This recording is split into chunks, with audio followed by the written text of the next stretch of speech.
네, 그러면 주주총회를 시작해 보도록 하겠습니다. 오늘 코스피와 코스닥 모두 4거래일 만에 하락이 나왔습니다.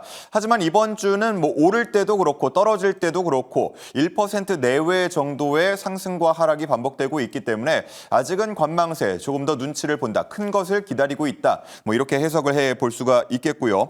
이번 주말부터 다음 주까지 중요한 이벤트들이 많기 때문에 앞으로 대응 전략을 잘 세워야 할 필요가 있어 보입니다. 자, 관련한 내용들 두 분과 함께 이야기 짚어보려고 합니다. 테이버 전문가 그리고 이지은 전문가 나오셨습니다. 안녕하십니까? 안녕하세요. 네. 자, 이번 주도 일단은 우리 투자자분들 그리고 두 분 모두 다 고생 많으셨고요. 계속해서 우리는 대선에 대한 불확실성, 관세에 대한 불확실성, 또 경기에 대한 불확실성 등등을 안고 가는 모양새입니다. 자, 일단 오늘장 하루로 한정해서 어떻게 보셨는지 오늘장 한 줄평 부탁드리겠습니다. 네, 오늘은 양시장 모두 하락이 나오면서 살짝은 아쉬운 모습이 나오기는 했지만 그래도 외국인의 매수세가 유입됐다는 점은 좀 긍정적으로 볼 수가 있을 것 같은데요.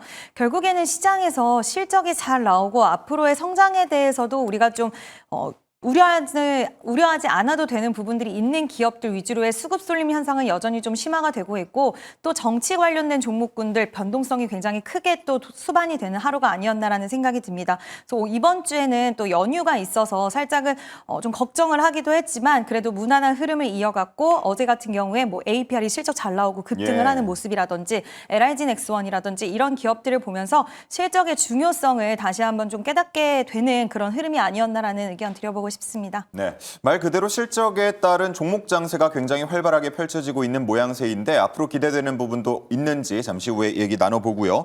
자, 테이버 전문가님은 오늘장 어떻게 보셨습니까? 팔았습니다. 팔았다. 네. 예, 의미심장한데요. 주말을 대비한다, 이런 의미입니까? 일단은 단기적으로 좀 많이 올랐다라는 부분도 약간은 부담스러운 상황이고요. 그리고는 우리가 코스피 지수를 놓고 보시더라도 코스피 지수가 2,600을 넘어간다라는 것 자체가 지금 우리가 관세가 발표됐던 4월 초로 돌아갔을 때 그때 2,600이었습니다. 그럼 2,600으로 올라갈 수 있을 것인가는 그래서 우리나라가 지금 가장 중요하다고 이야기하는 반도체 관세율 발표나지 않은 상황이고요. 바이오 관세율 자체도 발표가 나지 않은 상황이기 때문에 이런 부분에서 좀 올라가긴 좀 어렵지 않을까. 근데 우리가 여기서 또 유럽 증시를 놓고 보시면은 닥스나 유로스톡스 같은 경우에도 지금 4월 초, 3월 말에 그 주가까지 올라가 있는 상황입니다. 그러니까 여기서 더 올라가면 역사상 신고가를 쓰는 유럽 증시, 그리고는 우리나라 같은 경우에도 여기서 더 올라가면은 이제 다시 한번 52주 신고가 얘기가 나올 수 있는 그런 증시 상황이 만들어지고 있는데 현재 외교나 아니면은 관세나 이런 협상 상황을 놓고 봤을 때 그다지 마음에 드는 그런 협상 흐름은 아니다라는 거죠.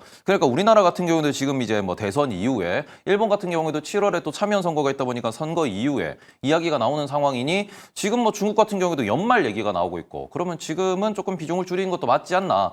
그리고는 또다시 또 순환매로 관점으로 볼 수 있기 때문에 순환매로 또 살 게 또 이것저것 보이다 보니까 오늘은 좀 현금화를 했다. 이렇게 말씀드릴 수 있을 것 같습니다. 네, 좋습니다. 전반적인 이야기를 해주셨는데 조금 더 우리가 투자의 그 기간을 길게 두고 봐야 하지 않을까라는 생각이 드는 한 줄 평이었습니다.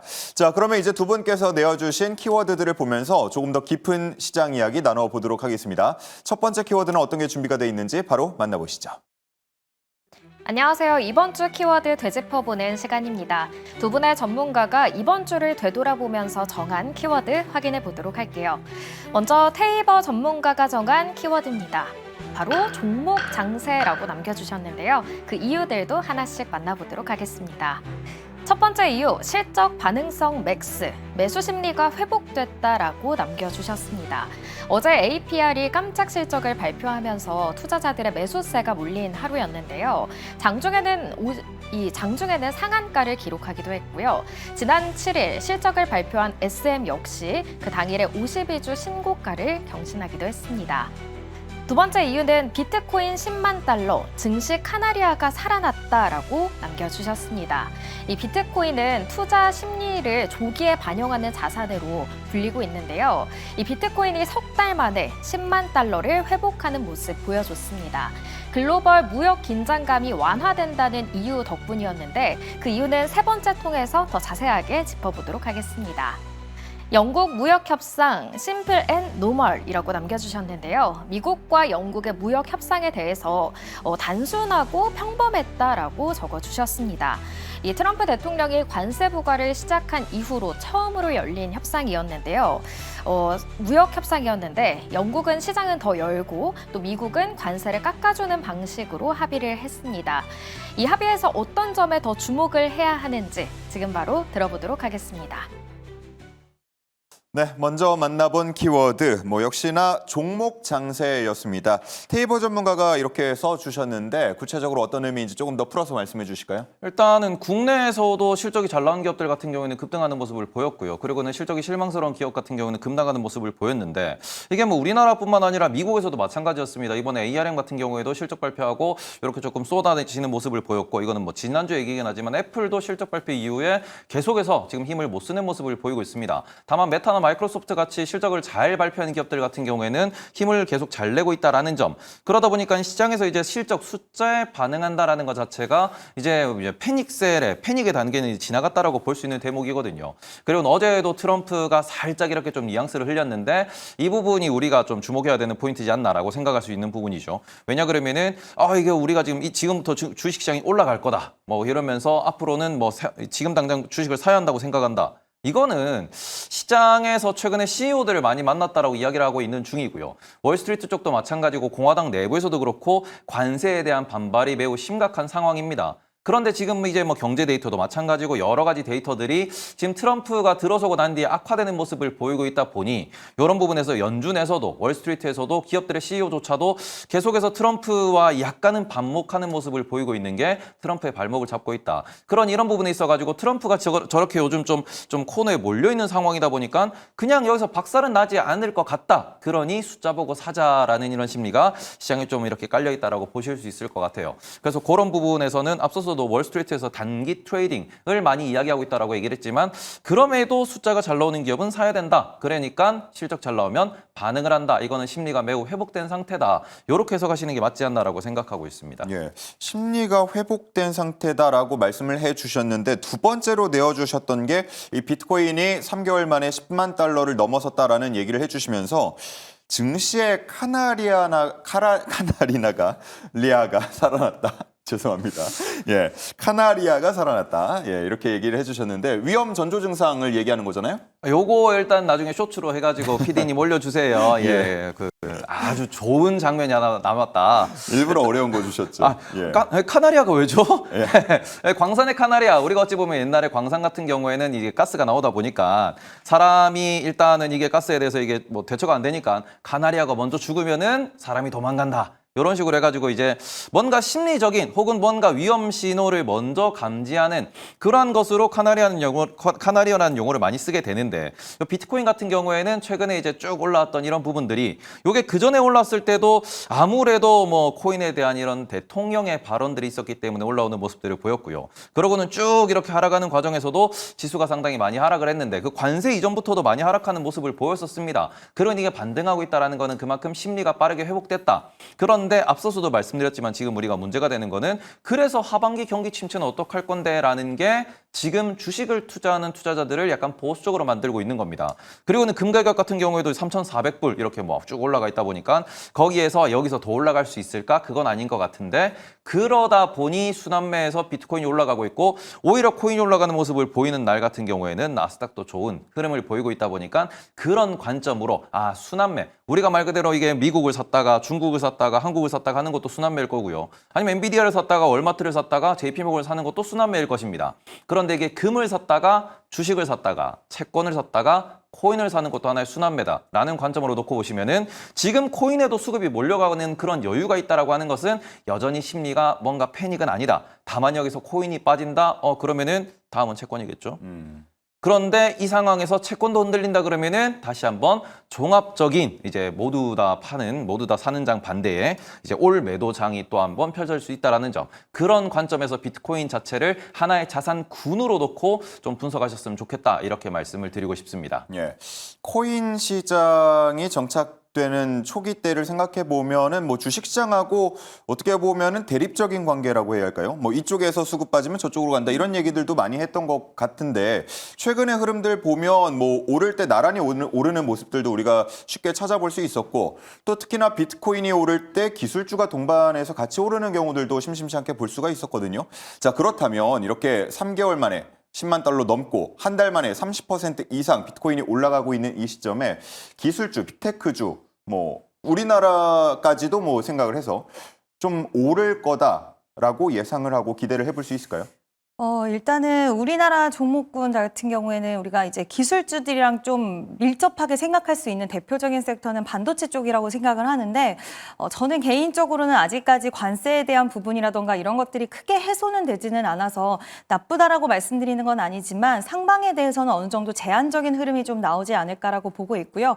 AI 관련돼서 칩 규제 이슈가 나왔고 뭐 젠슨항 CEO도 그렇고 AMD의 리사조 CEO도 지금 중국 시장을 배제하고 보면 안 된다라는 이야기를 지속적으로 하고 있습니다. 미국 기업들 입장에서는 중국의 나라가 큰 기회를 만들 수 있다. 그리고 배제를 했을 때 오히려 중국 자국 내에서 하웨이가 더 커질 수도 있는 거고 오히려 위협적인 존재가 되는 것보다는 좀 상부상조의 개념으로 해서 이 AI 시장 확장에 있어서 같이 좀 나아가자라는 이야기 쪽으로의 계속 이야기가 나오고 있어서 저는 오히려 기술주들에 있어서는 이번에 뭐 빅테크 실적 발표 때도 캐펙스 투자라든지 이런 부분들에 있어서는 좀 긍정적인 시그널들을 받기 때문에 앞으로 만약에 미증시가 다시 살아난다라고 했을 때는 기술주 쪽으로의 수급이 제일 먼저 좀 유입될 수 있는 가능성 충분히 좀 열려 있지 않나라고 보고 있고요. 다만 앞서서 말씀드린 것처럼 우리나라 반도체 기업들은 물론 뭐 엔비디아 관련돼서는 당연히 SK 하이닉스가 가장 밀접한 수혜를 받을 수 있는 기업이기는 하지만 좀 약간은 수급적인 요인으로 위축이 되어 있는 상태는 좀 맞는 것 같습니다. 그래서